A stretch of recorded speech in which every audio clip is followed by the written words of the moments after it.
Good afternoon. Good afternoon. It is Tanika G. I am back. You all, it is such a beautiful day out here today. And I am just enjoying the sunshine. It's supposed to rain. Hello, thank you so much for joining. It is supposed to rain the next 3 days, so I am going to really just be present, be in the moment, and come outside and enjoy the view. My name is Tanika G. I am your Real Talk Minister, Life and Relationship Coach, and I want to say thank you also to my replay viewers for joining. I also want to invite you all, if you can hear me, if everything is okay, to go ahead and send up some hearts to let me know that you're hearing me okay. I appreciate that. It also encourages me, lets me know that what I'm thanking for the hearts. It also encourages me and lets me know that what I'm saying is resonating with you and that it is helping you. Hello, Derek. Thank you so much for joining. I pray you are having a blessed day thus far. Now, here on My Scopes, what we do is we talk about relevant topics involving relationships, and our goal is to provide help, hope, and healing for those that have challenges. Let me just say this, not just in relationships, but we all are living life and we experience different things. So I want to be an encouragement. Here, I do real talk. Thank you so much for tweeting. I retweeting it. I appreciate that. What I entitled today's scope is 3 things your situation doesn't want you to know. And the reason why I'm doing this is because I just want to share some practical things with you. It's great that in life we can give off the cliches like, how are you? Oh, I'm blessed and I'm highly favored. Thank you so much for joining, Wendy. How are you today? I pray you're having a wonderful day. We can give off these cliches like I'm blessed and I'm highly favored, but on the inside, we're crying, and on the inside we're hurting, and on the inside we're barely trying to hold it together, for lack of a better term. And that's how our situation likes for us to be. That's how, the enemy would love to come in and keep us stuck in our circumstance, so that all we focus on is our situation. All we focus on is our challenge. All we focus on is what is going wrong, what isn't going well, what the other person that we're in relationship with isn't doing. Now, when I say in relationship, I'm talking about across the board. This can be relationship with your coworkers at work. This can be relationship with your children. This can be relationship with your spouse. This can be relationship with your parents.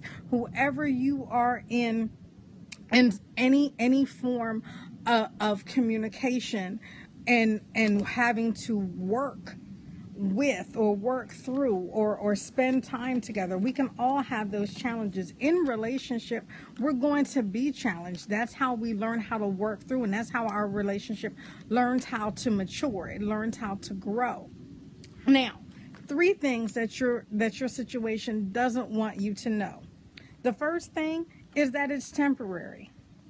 Whatever it is that you're experiencing, and believe me, I'm not trying to minimize. I know that there are people that are hurting. I know that there are people who are trying to work things out and might not know how. There are people, pain is pain. Emotional hurt, soul wounds, they're real, and they do affect us.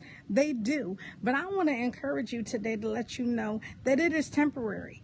It is not something that is going to be a permanent thing in your life, not unless you make the decision that it's going to remain. Now, with it being temporary, know this, that there is an end date to whatever it is that you're experiencing. There is an end date. And even if whatever it is that you are going through, you didn't necessarily bring about, maybe it's as a result of an inaction or a misaction on someone else's part, whether it's intentional or unintentional, but it's bringing some form of pain or warranting you to make some adjustments in your life. Recognize that it is temporary. It does have an end date, and you can contribute to that end date. And we're going to talk about that later on in this week. The second thing that I want you to know is your situation doesn't want you to know where the exit sign is, how to get to that end place, how to get to that end date. Your situation does not desire for you to know that. The third thing that your situation doesn't want you to know is how you got there to begin with. You know, we make decisions in life. We choose things. I'll use me as an example because that's the best person that I can use.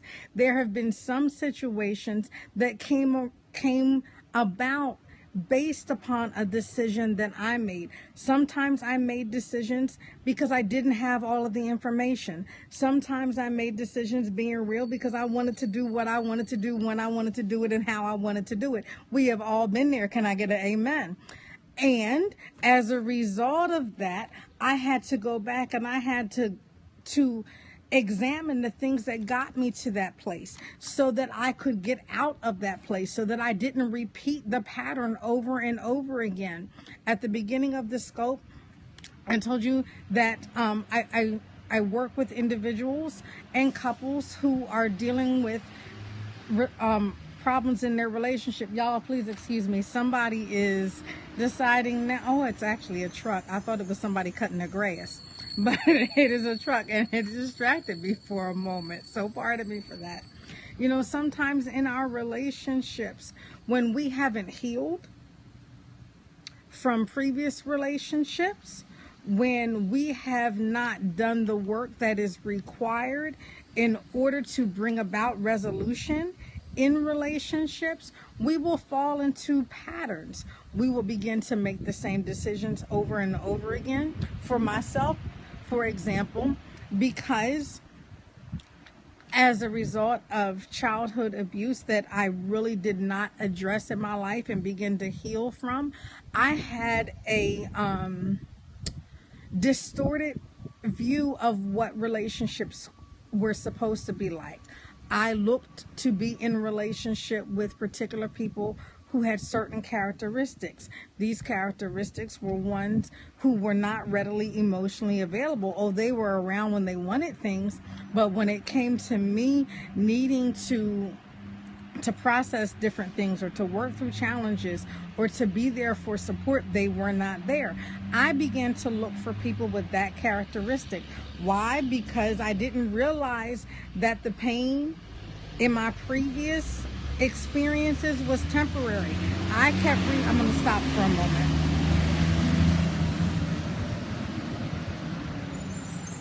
Let the truck go past. It's really, really loud, but that's okay.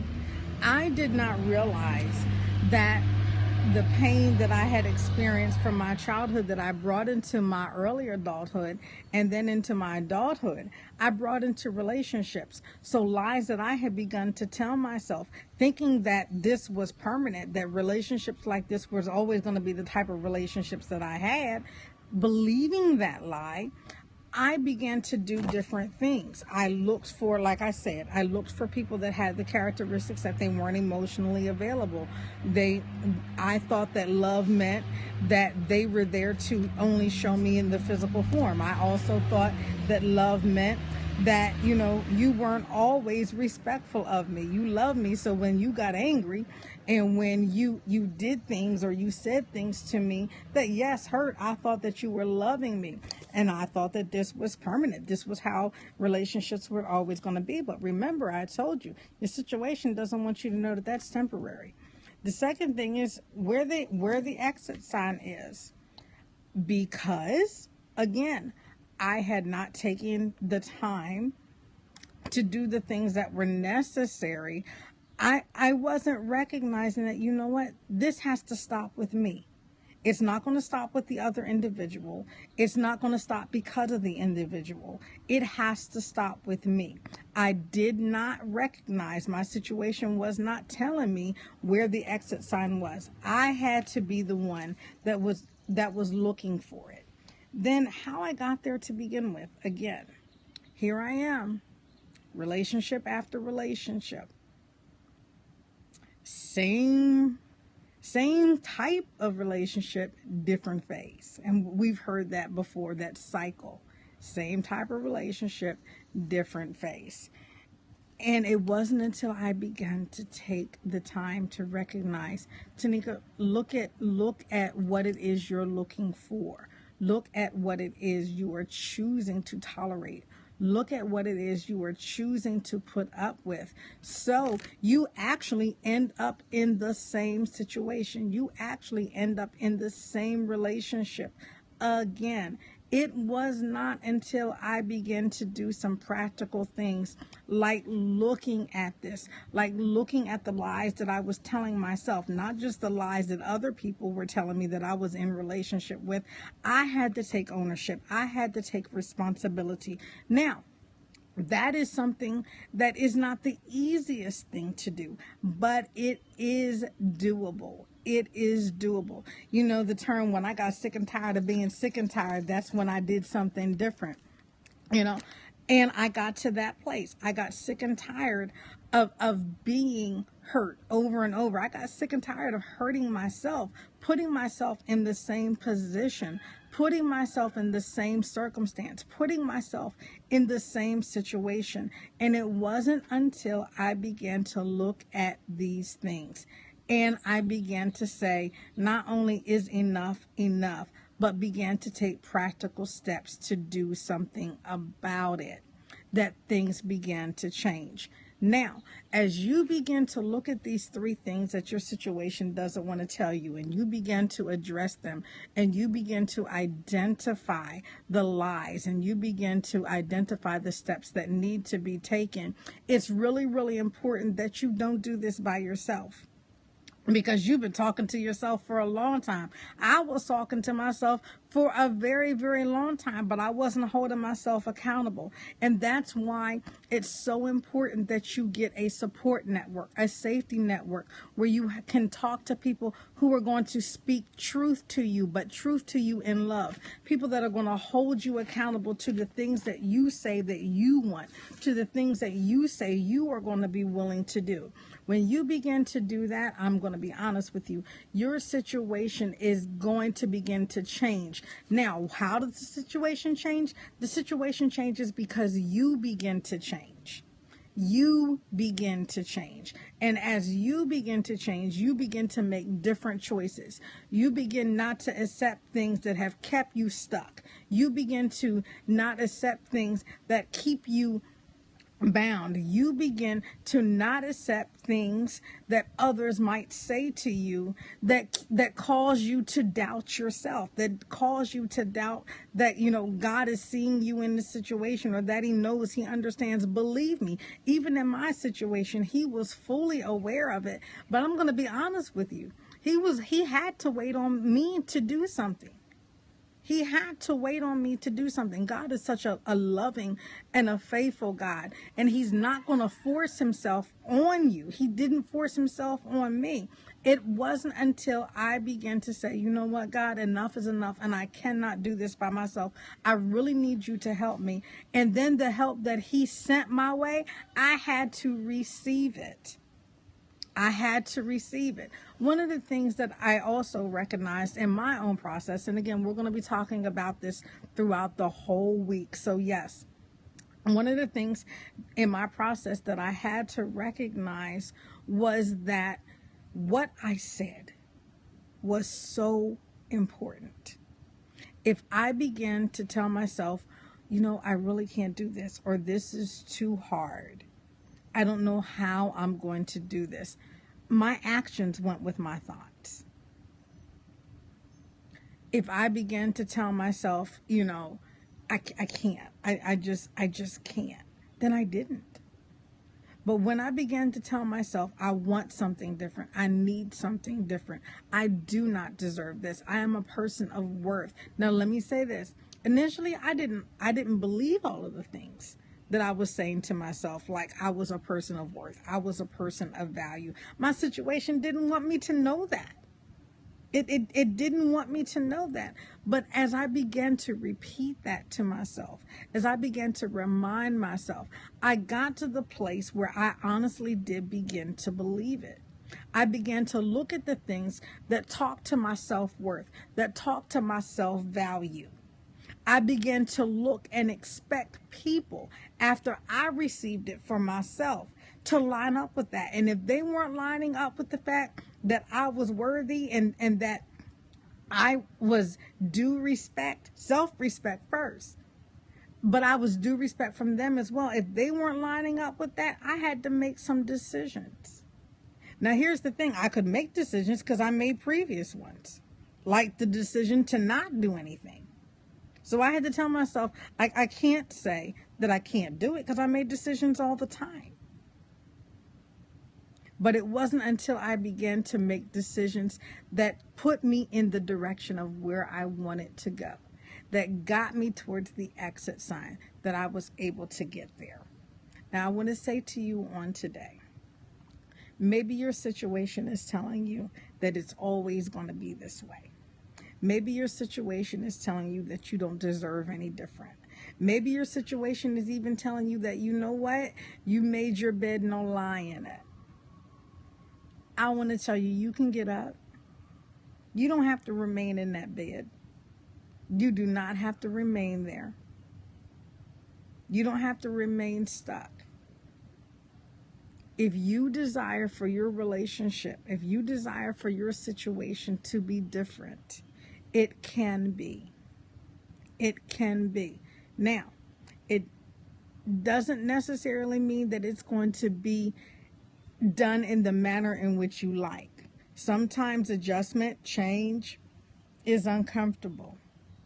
We know this. But when it's necessary, what are you going to choose to focus on? How uncomfortable it is, or the fact that you need to be in a different place? You need your situation to change.